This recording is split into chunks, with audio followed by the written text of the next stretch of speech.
Hello, ಎಲ್ಲರಿಗೂ ನಮಸ್ಕಾರ. Welcome to Kalpana kitchen.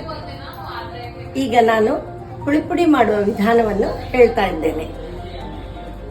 ಅದರ ಇಂಗ್ರೀಡಿಯೆಂಟ್ಸ್ ಏನಂದ್ರೆ 2 ಕಪ್ಪು ಹವೀಜ ತಗೊಳ್ಬೇಕು, ಅರ್ಧ ಕಪ್ಪು ಉದ್ದಿನ ಬೇಳೆ, ರುಚಿಗೆ ತಕ್ಕಷ್ಟು ಕರಿಬೇವು, ಒಂದು 10 ಕಾಳು ಮೆಣಸು, ಮೆಂತ್ಯ ಅರ್ಧ ಚಮಚ, ಲವಂಗ ಮತ್ತು ಚಕ್ಕೆ.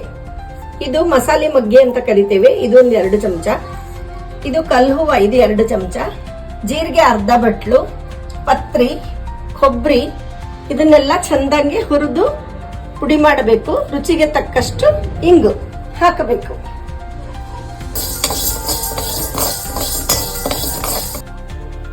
ಇದಕ್ಕೆ ಖಾರ ಪುಡಿ 1 ಬೌಲ್ ಬೇಕಾಗುತ್ತದೆ.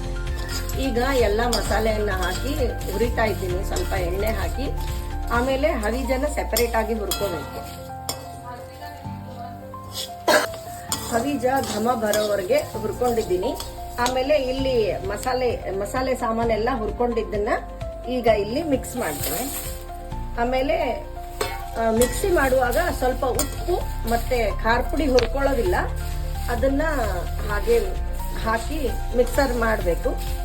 ಆರಿದ್ಮೇಲೆ ಡಬ್ಬಕ್ಕೆ ತುಂಬಿಡಬೇಕು. ಚೆನ್ನಾಗಿರ್ತದೆ, 2-3 ತಿಂಗಳ ತನಕ ಚೆನ್ನಾಗಿರ್ತದೆ.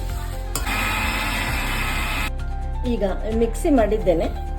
ಬಹಳ ಸಣ್ಣ ಮಿಕ್ಸಿ ಮಾಡಬಾರ್ದು. ಮಿಕ್ಸಿ ಮಾಡುವಾಗ ಖಾರ ಪುಡಿಯನ್ನು ಮಿಕ್ಸ್ ಮಾಡಿ ಮಾಡಬೇಕು. ಇದು ಬಳ್ಳಾರಿ ಸ್ಟೈಲ್ ಹುಳಿಪುಡಿ ಆಗಿರ್ತದೆ. ಇದು ಪಲ್ಯಕ್ಕೆ, ಸಾಂಬಾರ್ಗೆ, ಬಿಸಿಬೇಳೆ ಬಾತು ಎಲ್ಲದಕ್ಕೂ ಇದು ಹಾಕಬೇಕು. ನೀವು ಒಂದ್ಸಲ ಟ್ರೈ ಮಾಡ್ರಿ. ಧನ್ಯವಾದಗಳು.